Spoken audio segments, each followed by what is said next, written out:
Hello दोस्तों, आप देख रहे हैं मेहरबान अंसारी यूट्यूब चैनल।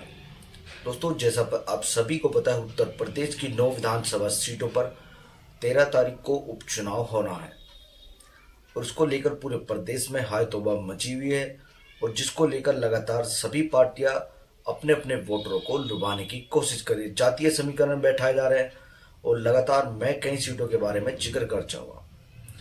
तो मैं आज बात करने जा रहा हूं उत्तर प्रदेश के पूर्व मुख्यमंत्री अखिलेश यादव की करहल विधानसभा को लेकर। दोस्तों, जैसा आप सभी को पता है, उत्तर प्रदेश की करहल विधानसभा जो कि अखिलेश यादव 2022 में यहां से विधायक चुने गए थे और वो विधानसभा चले गए थे। तो 2022 विधानसभा चुनाव में उन्हें अच्छी मार्जिन से जीत हासिल हुई थी और 2022 विधानसभा चुनाव के बाद इसके बाद 2024 लोकसभा चुनाव में उन्हें लोकसभा चुनाव लड़ा और वो सांसद में चले गए।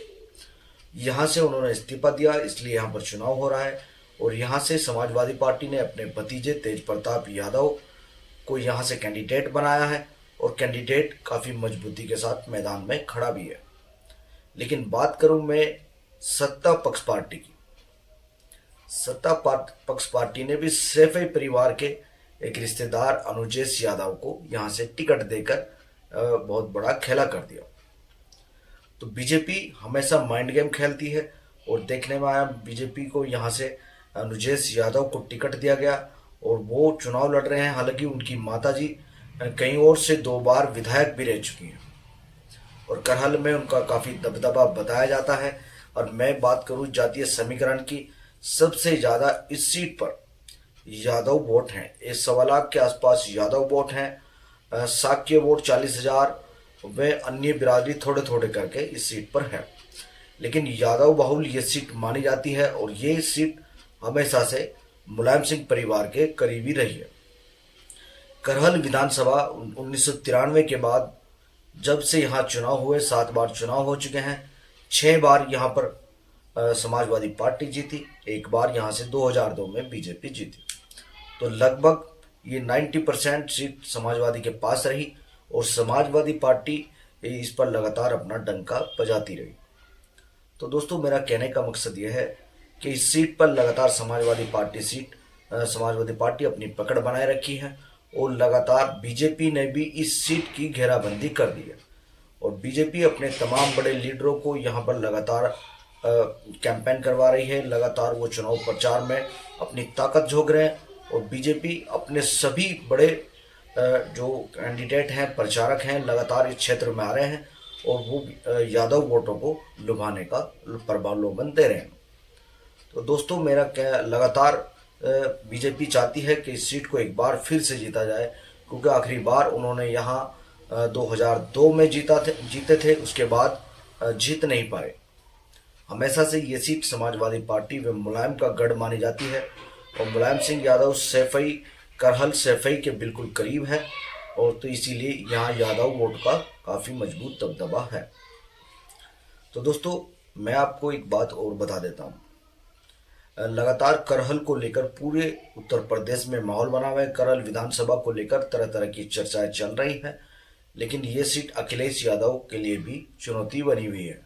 हालांकि ये जानकार व एक्सपर्ट बता रहे हैं तेज प्रताप यादव बड़ी आसानी से ये चुनाव जीतने वाले हैं, क्योंकि ये सीट मुलायम सिंह परिवार का हिस्सा है और मुलायम सिंह परिवार के बेहद करीब होने के बावजूद इस सीट पर आसानी से तेज प्रताप यादव जीत जाएंगे। तो कई और सीटें हैं जिसको लेकर पूरे क्षेत्र में और पूरे उत्तर प्रदेश में चर्चा चल रही है। आप सभी को पता है, उत्तर प्रदेश की 9 विधानसभा सीटों पर तैयारियां पूरे जोर शोर के साथ चल रही है। 13 तारीख को यहाँ पर चुनाव होना है और लगातार देखने में आ रहा है कि उत्तर प्रदेश के पूर्व मुख्यमंत्री अखिलेश यादव भी लगातार कैंपेन कर रहे हैं। लखनऊ में आपने पोस्टर वार तो सोशल मीडिया के माध्यम से देख लिया होगा। बीजेपी ने जो पोस्टर लगाए हैं, बटेंगे तो कटेंगे, वहीं समाजवादी पार्टी लगातार उन पोस्टरों का जवाब दे रही है। तो समाजवादी पार्टी ने जो होर्डिंग लगाए हैं, जुड़ेंगे तो बढ़ेंगे, और कई ऐसे होर्डिंग हैं जो मुझे ध्यान नहीं आ रहे हैं। तो पोस्टर वार लखनऊ में जमकर चल रहा है और लखनऊ में जमकर चलने के बावजूद ये सोशल मीडिया पर छाया हुआ है। तो ये नफरत की खेती हो रही है एक तरह से। ये नहीं होनी चाहिए। आपको राजनीति करनी है, राजनीति करिए, आप चुनाव लड़िए, एक दूसरे को हराइए, कोई दिक्कत वाली बात नहीं है। लेकिन ये पोस्टर वार ऐसा चल पड़ा, लखनऊ में पूरा ट्रेंड इसका चला हुआ है। तो दोस्तों, करहल विधानसभा में लगातार समाजवादी पार्टी के सभी नेता भी कैंपेन कर रहे हैं, क्योंकि समाजवादी पार्टी का एक परिवार का हिस्सा है, तेज प्रताप भतीजा है, वो चुनाव लड़ रहा है, इसलिए पूरा परिवार इस सीट को जिताने में लगा हुआ है। तो दोस्तों, मैंने आपसे बताया था, मैं रोजाना आपको अलग अलग सीटों के बारे में बताऊंगा और अन्य सीटों के बारे में जानकारी दूंगा। 9 विधानसभा सीटों के बारे में मैं आपको जानकारी देने वाला हूं। फिर हम अपना रुख मोड़ेंगे महाराष्ट्र विधानसभा व झारखंड विधानसभा उपचुनाव की ओर। तो आप देखते रहिए मेहरबान अंसारी यूट्यूब चैनल। जो लोग हमारे चैनल के साथ नए जुड़े हैं, उन सभी से कहना चाहता हूँ वो हमारे चैनल को सब्सक्राइब जरूर कर लें, बेल आइकन को प्रेस करें। वीडियो अगर आपको अच्छी लगे तो वीडियो को ज़्यादा से ज़्यादा शेयर करना ना भूलिए। धन्यवाद।